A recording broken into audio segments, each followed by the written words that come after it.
We've travelled the world for holiday nightmares caught on camera. It's going down. Tourists who survived a living hell. We thought this is the last moment of our lives. Where a holiday break has a whole new meaning. Travellers who cheated death. We're just happy to be alive. And live to tell the tale of the world's worst holiday horrors. First up, an Italian hotspot is engulfed by a devastating forest fire, forcing holidaymakers to flee in terror. We thought maybe this is the last moment of our lives. In 2007, Dutch friends Herman Woudenberg and Gert van den Brink took their wives Marion and Willy on their annual camping holiday. We spent our holidays together for about 25 years. Normally we went to the south of France, but now we thought let's go to Italy because of it's a very nice, very beautiful country. The lifelong friends decided on the sun-baked Italian resort of Peschici. It was so hot, over the 40 degrees. In the night we sleep outside our tent because it was behind the 30 degrees in the night. A tranquil beachside campsite surrounded by 150 square kilometers of forest and Mediterranean shrubland seemed the perfect holiday location. We went very early to the beach because the weather was very, very, very warm. And it was about to get far hotter. I think a half hour later we see the smoke coming from the other side of the mountains. My wife, she was very worried, and she tell us, go to the tent and pick some stuff, passport, credit cards, money, and come back. When Gert returns to his friends, no one seems concerned by the spreading forest fire. Even over de brand, maar. Het is een flinke brand bij de camping, maar we weten nog niet wat er is. Gasflessen vliegen in de rondte. Maar wij zijn hier veilig. Voorlopig. Dat denk ik ook wel. Voorlopig. Little do they know, the forest fire is heading straight towards them. The wind was getting stronger. There was a very strong offshore wind.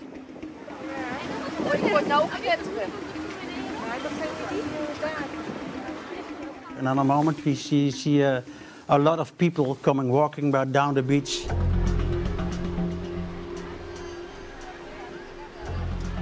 They see the fire. We didn't see the fire on that moment. The campsite where Gert was just minutes before is engulfed in a blazing inferno.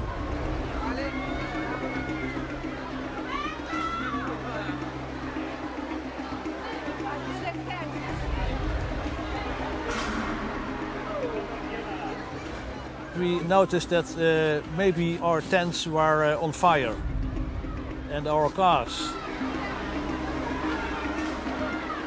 There was no way out.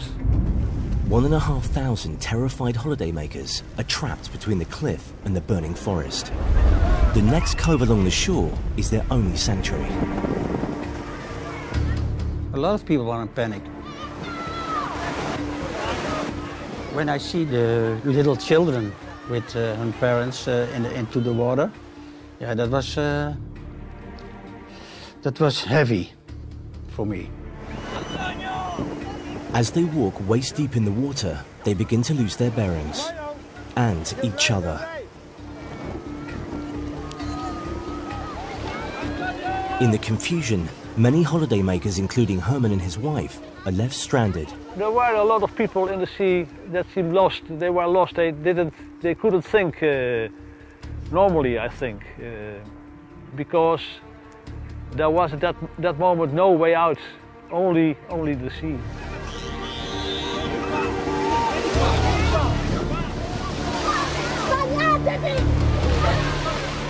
With the heat of the burning from the trees and from the cars on the beach and the caravans, it was so intense that we had to walk further into the sea.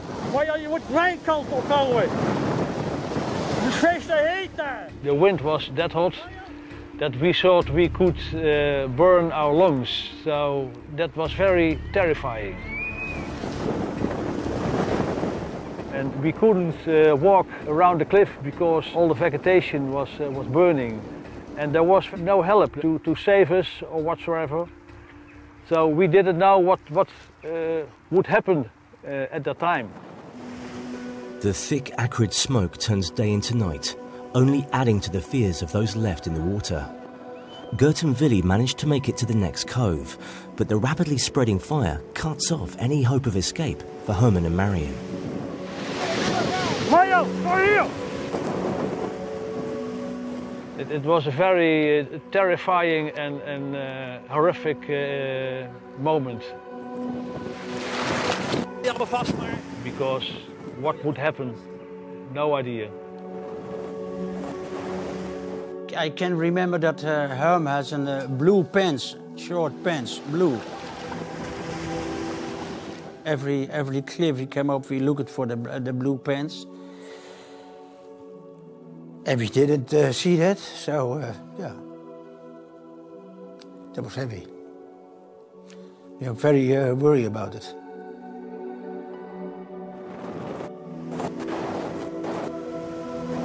Hou je nog even vast.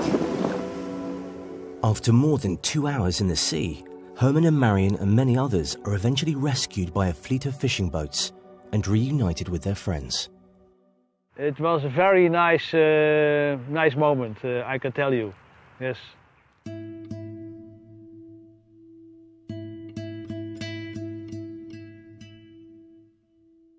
The day after the burning, we went to the campsite.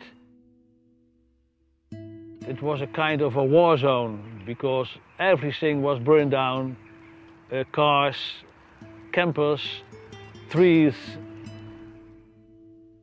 Then we went to our pitch to look at our tents, but they were completely burned down. Over 600 cars and vans have been destroyed by the blaze. Just 11 cars are untouched. And one of them was my car and one of them was Herm's car. So we were very lucky. We have lost everything, so at that moment we take the decision to go home to Holland. 4 people died as a result of the fire. Herman, Gert and their wives may have had their holiday cut short, but it could all have ended very differently. There was a moment in the sea when we thought maybe this is the last moment of our lives.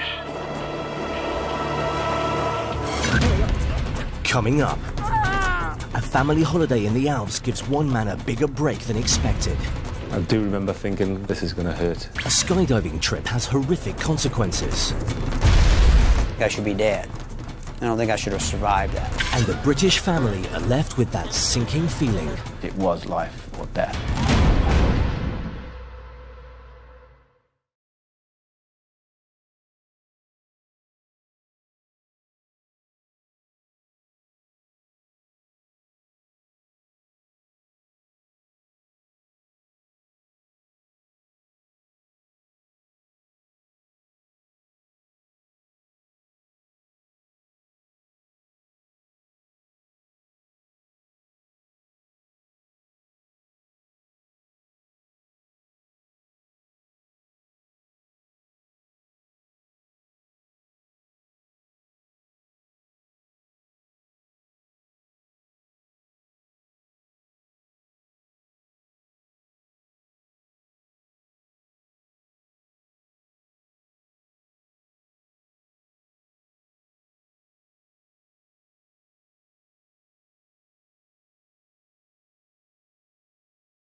Alpe d'Huez.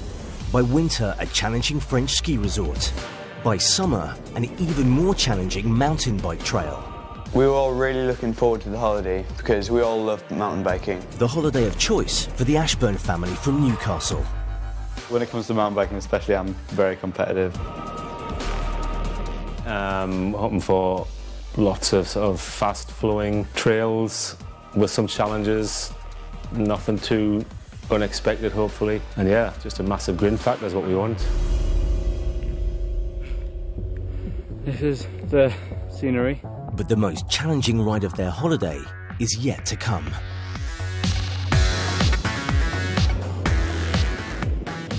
Wow, that bridge has collapsed.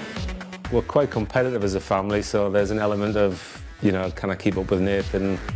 Oh my God, oh my God. Will I be enticed into doing jumps that I can't handle? I guess we're just having a lot of fun. Got to where it was a small junction.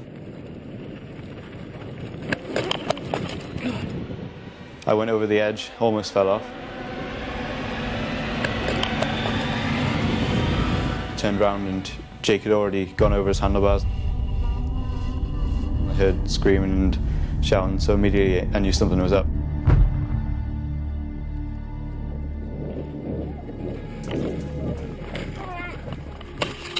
Shit.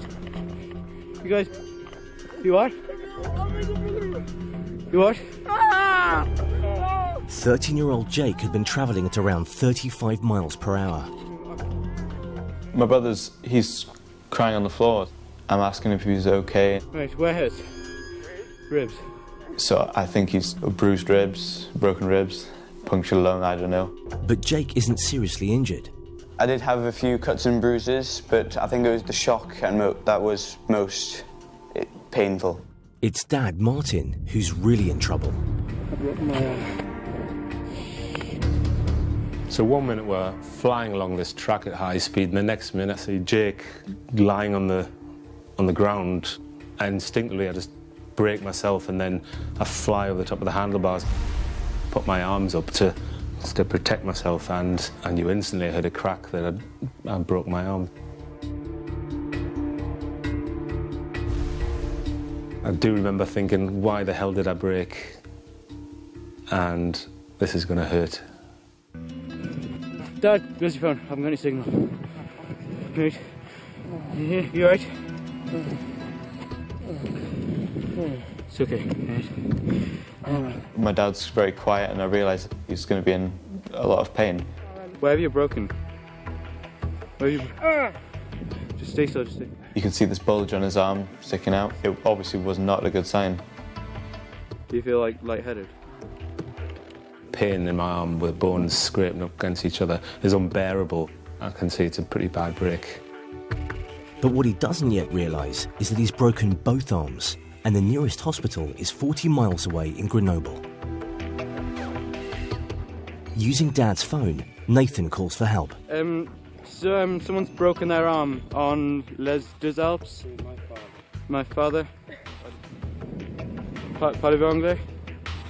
Problem was, we didn't exactly know where we were.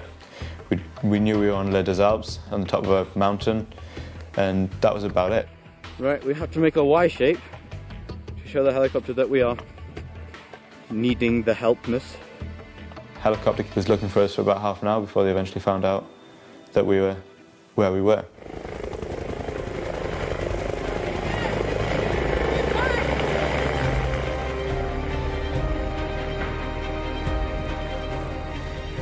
They walk me to the helicopter and I get in, and we just lift off. With a broken left arm and a dislocated and fractured right arm, the second week of Martin's vacation is spent in and out of hospital. So I had a pretty frustrating holiday, just sort of watching other people do things.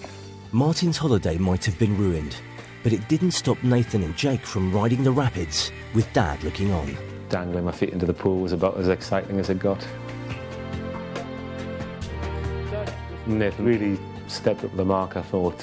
You know, he took charge of a situation which a lot of adults might have struggled to do. He showed me, deep down, he's a good lad, and he'll turn out to be a good man.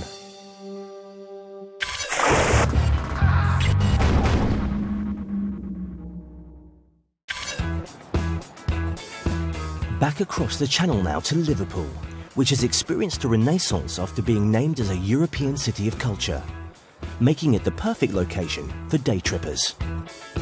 It's all about family time at the weekend, so it really was about us going out and having fun together. Jeff and Claire planned a trip for daughter Amelia's 2nd birthday, but this wasn't the only cause for celebration. We'd recently found out that I was pregnant, so we didn't want to travel too far afield, and we wanted to keep things local.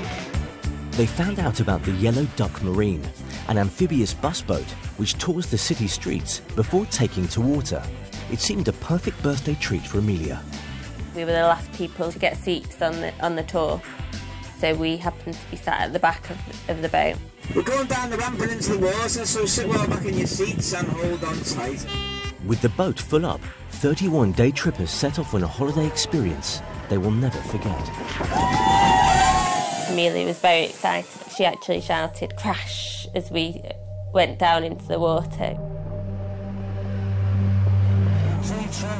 We were on the water for about 15 minutes. Everyone was chatting away. It was really noisy on board. Then the engine seemed to cut out. It soon became clear that there was more than just an engine problem. Some girls started to observe that there was water coming in at the base, at the back. Everybody on board started to panic. The water was rising up people's legs. It was must have been halfway up people's legs by this stage. Shouldn't we call somebody? By now, a crowd has gathered and are anxiously watching and filming. Do you want to call 999? No.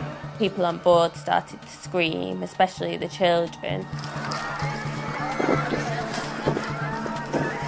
Ishan, give me the phone. Holy shit, okay. And Amelia looked at me and screamed at that point.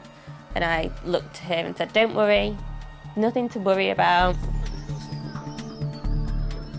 But inside, I was really starting to panic. Others are also panicking as they head for any way out. We were shouting, "Can someone help us? We've got a 2-year-old daughter that can't swim."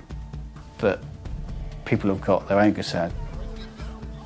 It was kind of everyone to themselves, which makes it even more fearful. The boat's going down, it's going under. Quick, You're kind of fighting for saving your wife and your daughter and your unborn child, aren't you? Because it was life or death. Jeff grabs 2-year-old Amelia and makes for the roof. But I managed to kind of come out the side of it onto the top of the boat with Amelia. With pregnant mum Claire perching on the back, their family day out is turning into a scene from a disaster movie. I had Amelia saying to me, "Daddy, I'm scared." That's the one thing that really stuck in my mind. The fact that she knows the word scared, which I hadn't appreciated she would have known before, that will haunt me. The duck boat takes just 4 minutes to sink. A full-scale rescue mission is underway, but they're not home and dry yet. The barge is moving and the velocity of the water was causing the boat to sink even further. Amelia is handed across to rescuers on a waiting barge. By this point, I was in floods of tears because I think it just hit me then that Amelia was separated from us and all I wanted was for her to be back in my arms. With the arrival of the emergency services, Jeff and Claire are soon ferried to safety and an anxious reunion. I ran round to where Amelia was being carried off in this paramedic's arms, and that feeling when I held her, as soon as I held her in my arms, was just so emotional, just to know that she was safe.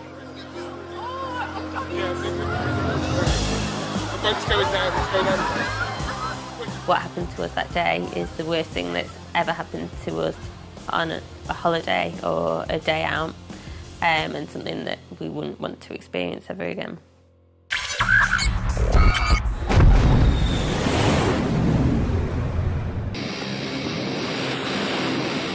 From the cityscape of Liverpool to the wide-open spaces of Colorado, IT technician Tommy Ferguson enjoys his holidays to the max.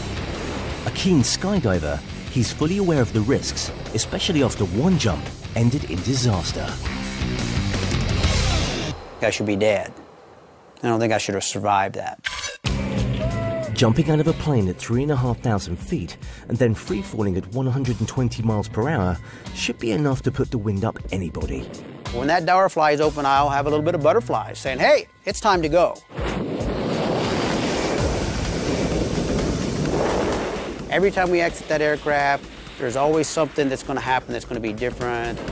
The people you're with is going to be different. The winds are different. Anybody that tells you that you don't get a little bit of butterfly, they've got some kind of death wish or something. As he jumps, everything seems to be going according to plan.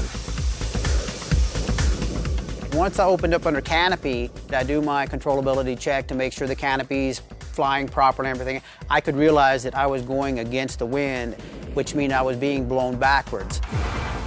But Tommy's confident he can handle the situation as he comes into land at more than 65 miles per hour.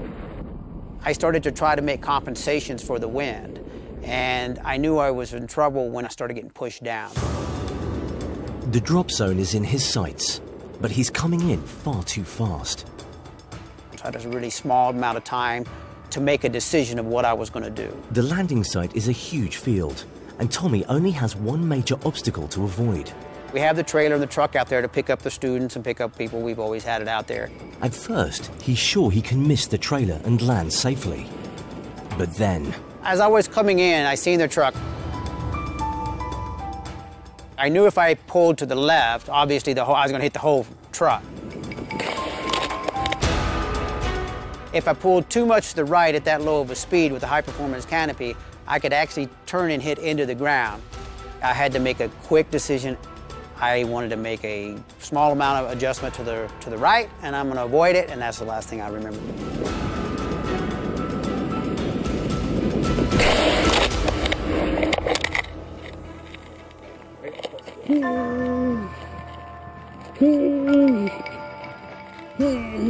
I realize that there's something has happened, and I am looking around to the other fellow skydivers who are there. What's your name?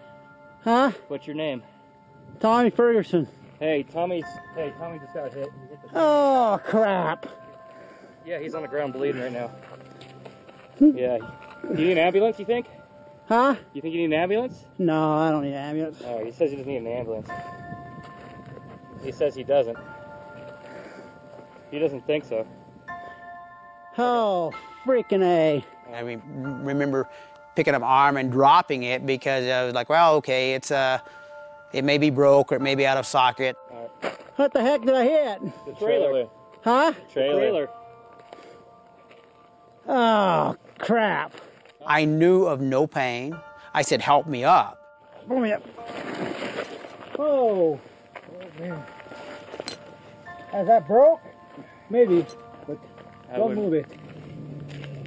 Where'd I hit it at? Right in the corner right there, man. You know where the step to get in? You hit it right on the corner. I'm surprised. God. Did you have that on camera? Because I don't cuss, and that's a big thing. Everybody goes, wow, you didn't even cuss during the whole thing. I try not to cuss, so it's nice to know that even when you kick into and you're harmed, you're not cussing. Think it's your shoulder? Yeah. Nowhere in the rest of your arm? It doesn't move at all.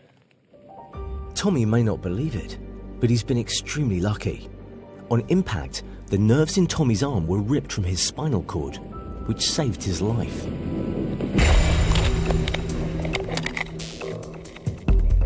Even the doctor that I went to said, since your nerves release the tension on the muscle, it just went limp. Had it not done that, it probably would have yanked my whole arm off and I would have bled out.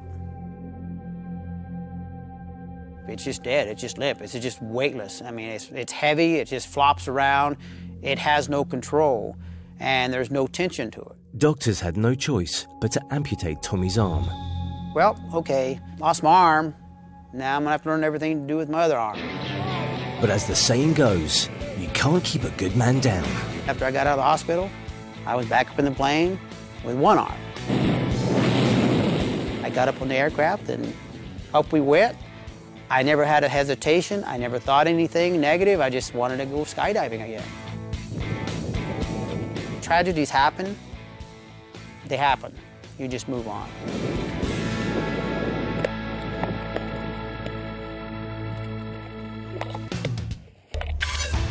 Coming up, a winter break in Colorado leaves a snowboarder buried alive. It is very scary being upside down, being pitch black and not being able to breathe. Hurricane Sandy transforms Cuba into a holiday hell. I couldn't escape. I couldn't go anywhere. And deadly flash floods in Utah.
Going off-piste on fresh powder is every snowboarder's idea of a dream vacation.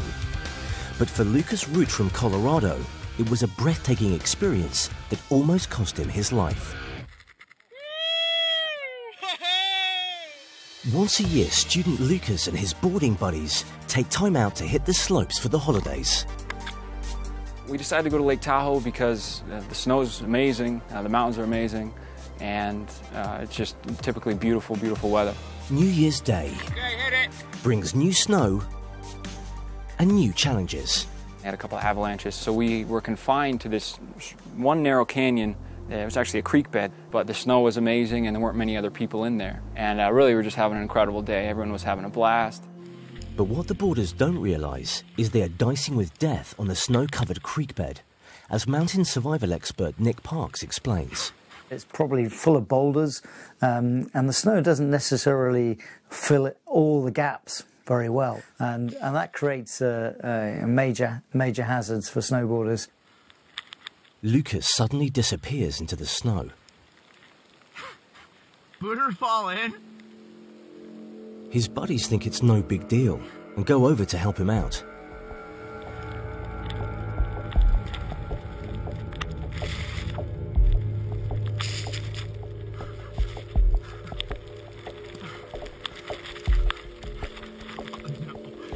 You all right? Go! At first I was, sort of relaxed, like, when you fall in powder, it doesn't hurt.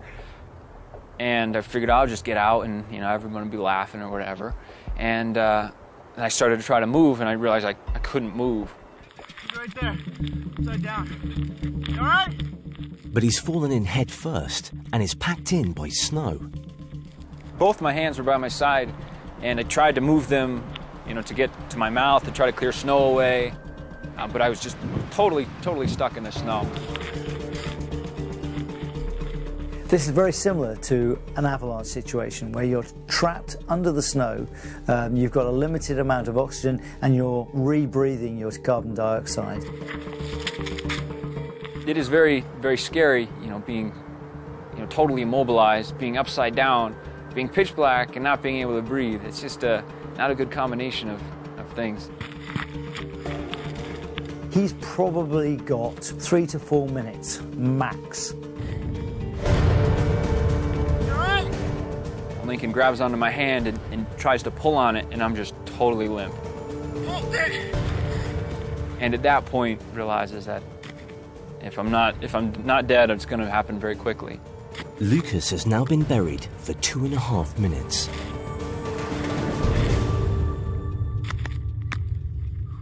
Eventually, they're able to clear snow away from my face, from my goggles and my mouth, enough to breathe. Did you breathe at all? No. Did you almost pass out? Yeah. I certainly see it as a situation that I was very lucky to get out of. It sort of made us realize that we need to keep a close eye on each other, because if they wouldn't have seen me, I would have been dead. He was completely upside down. And it made me a lot more careful, at least for the next couple weeks.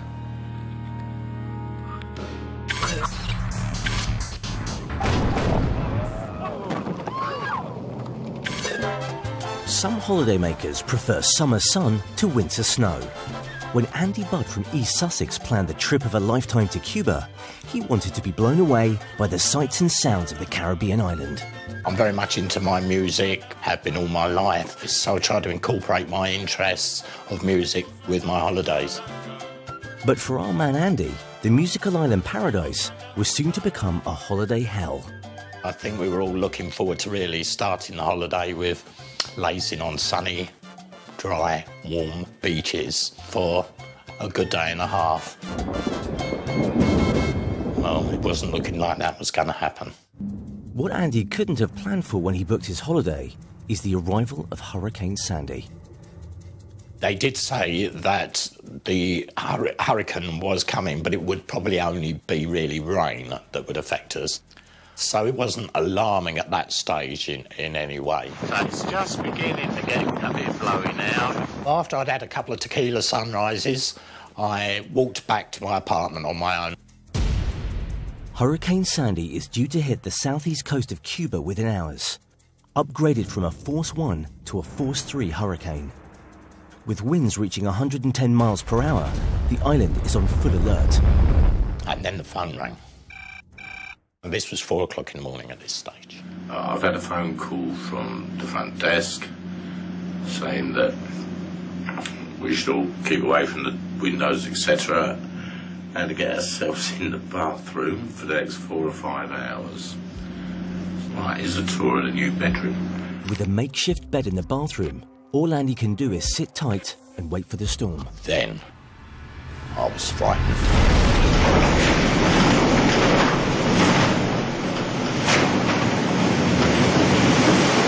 You feel like you're alone in the world. I couldn't escape. I couldn't go anywhere. Whatever was going to happen in my little bit on God's earth was going to happen, whatever I did.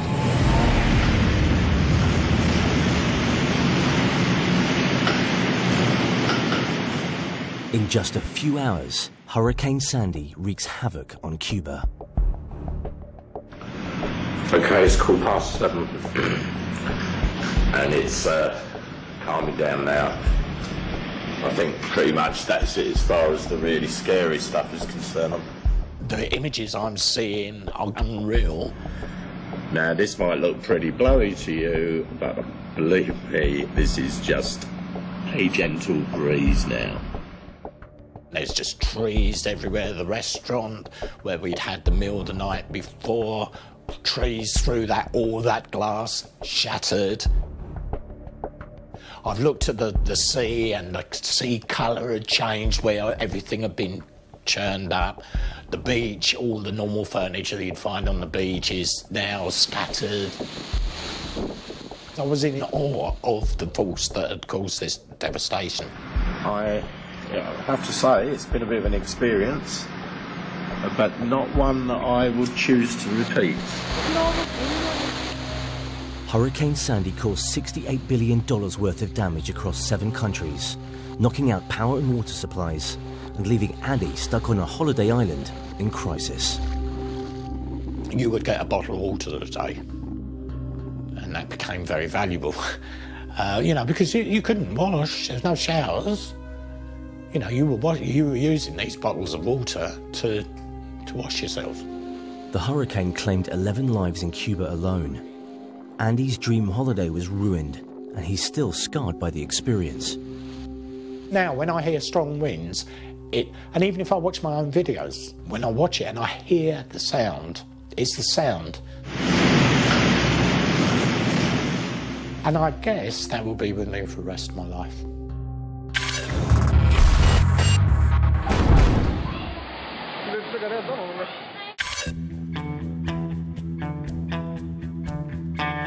From the beach to the desert, the Zion National Park in Utah, where Eric Hansen and Eric Retterbush plan to spend their vacation abseiling down the towering canyons.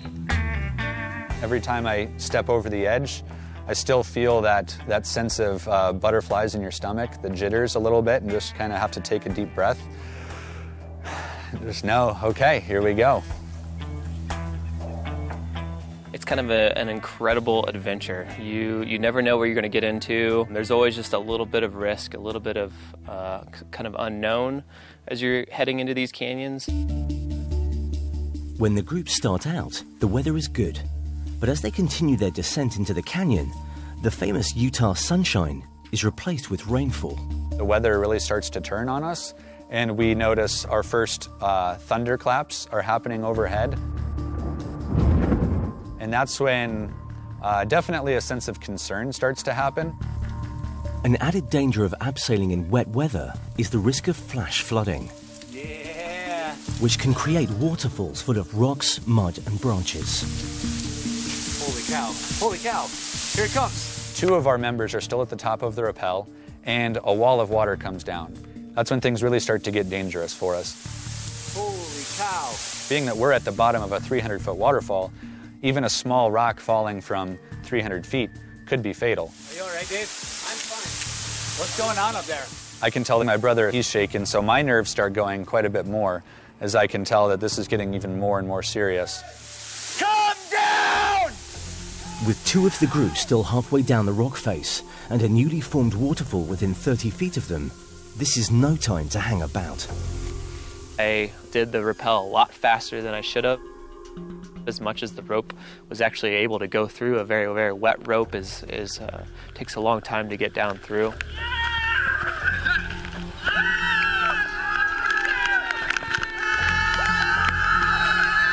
But their celebrations are short-lived. I thought we were free and clear of our danger.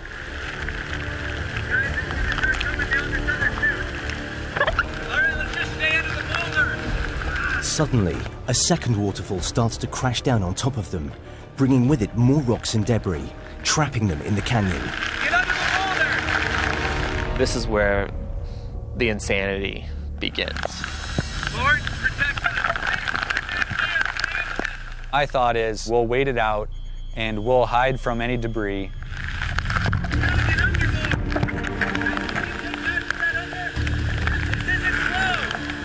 And then as soon as it passes, we'll just exit the canyon and we'll be fine. This is absolutely insane.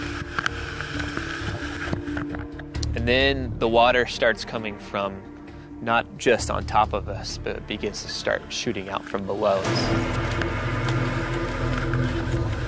I'm getting really scared. It's almost completely dark because there is so much water. We can't move now. This is the best protection we're gonna have. For almost an hour and a half, the 4 cower under the boulder, trapped beneath the waterfalls as the bottom of the canyon fills with rainwater. I'm starting to get incredibly cold. As I was shouting to the others, my voice was starting to slur. I'm starting to show signs of hypothermia. I really don't think at this point that I'm going to live through this.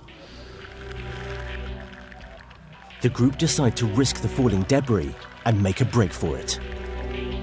We basically boulder over everything, just trying to get away from the situation and not even looking back. And we finally feel that sense of, okay, we lived. Once they get to the top, the full force of the flooding becomes apparent. In canyoneering, the knife edge that we walk when we go into these types of places, it can change in an instant. Coming up, a trip to the deserts of California ends in car crash holiday horror. I'm just running for my life.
Anza Borrego Desert in California is the annual holiday destination for 62-year-old Kathy Kaufman and friends. We go every year in March, and sometimes we have a lot of people and sometimes we have maybe 12 people. But this isn't your usual OAP vacation. They're not here for the peaceful mountain views.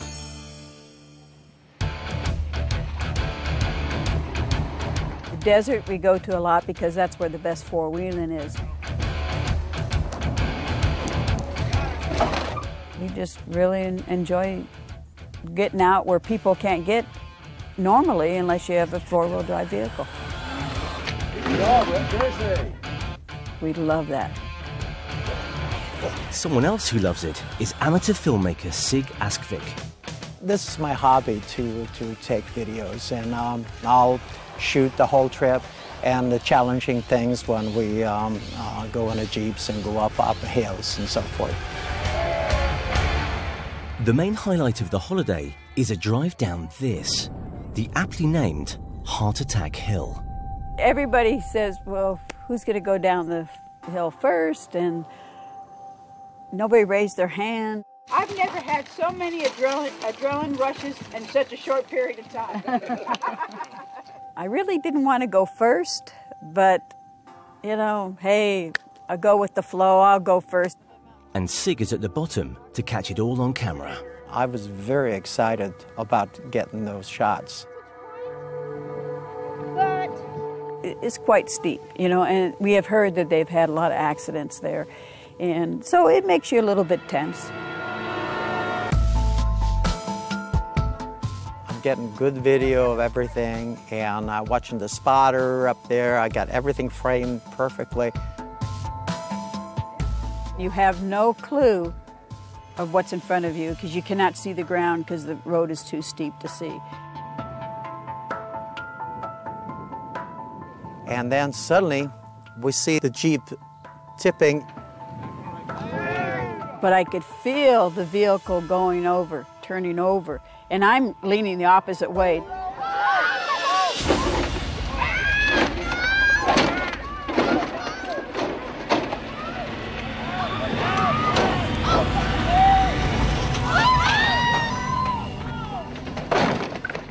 Oh my gosh. It was horrible to see. I mean, right there I thought, oh my God, she might have, died.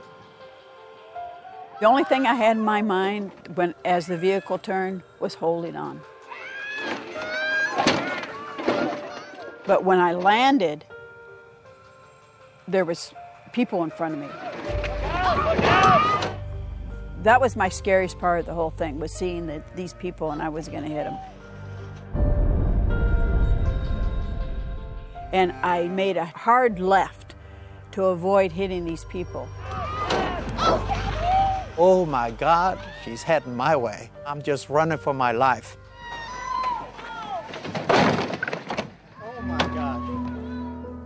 And just sat there like I was a little bit amazed,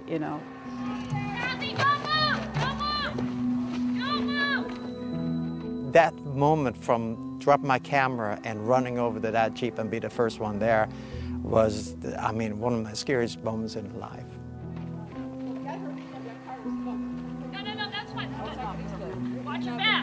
And I say, are you all right? Are you all right?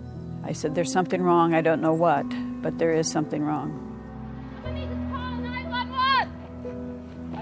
Watch her back. Her back. Kathy, your back and your neck. Don't move. No, get all up there. We're calling 911. Go find the telephone. I don't have service. Everybody's screaming, call the paramedics, call somebody, call the police, and everybody's yelling, I can't get cell reception. I'm going to go look for service. I knew that there was something wrong because that vibration was so strong. It had to break something. Though she doesn't know it yet, it's Kathy's back that's broken. Her friends managed to get phone reception at the top of the hill, but a specialist medical team is almost 100 miles away. I was scared, cold, and I started to get sleepy. And so my friends, I had to wait 2 hours for a helicopter to come. They're keeping me awake, and they're, having me recite the ABCs, having me sing, and all this stuff that kept me awake and kept me occupied for 2 hours. So, arriving ahead of the helicopter, the medics from the California Highway Patrol assess the extent of Kathy's injuries. Kathy, can you move this leg for me? you can lift it. Okay. I just want to make sure I that just don't have the energy. that you're not paining anywhere. No. Atta girl. I just don't have any energy. Okay. And do the same thing. Well, but I can't go with that plan right now. Let them know that copter 10 should be standing by for an extraction to our aircraft. Okay. And I have like these 6 men around me. You know, and they're putting blankets around me, and they go, "We're not hurting you." And I said, "Are you kidding me? I haven't had this many men touch me in years." Nice. Bye, everybody. Bye. Okay. Stay well, Kathy. Yeah. Next thing I hear is helicopter. Unable to land in the rocky terrain, Kathy is airlifted out and flown to the ER in Palm Springs. I arrived to the hospital, to the emergency room. The doctor came in and he said, "You broke your back and you're going to have surgery." When you think of a broken back, I think of really bad things. You know, broken backs is we can't walk and all this stuff. I have 3 rods and a plate in my back. They had me walking within 5 days after the surgery. Oh, I always think I'm the luckiest person in the world. I still go out four-wheeling.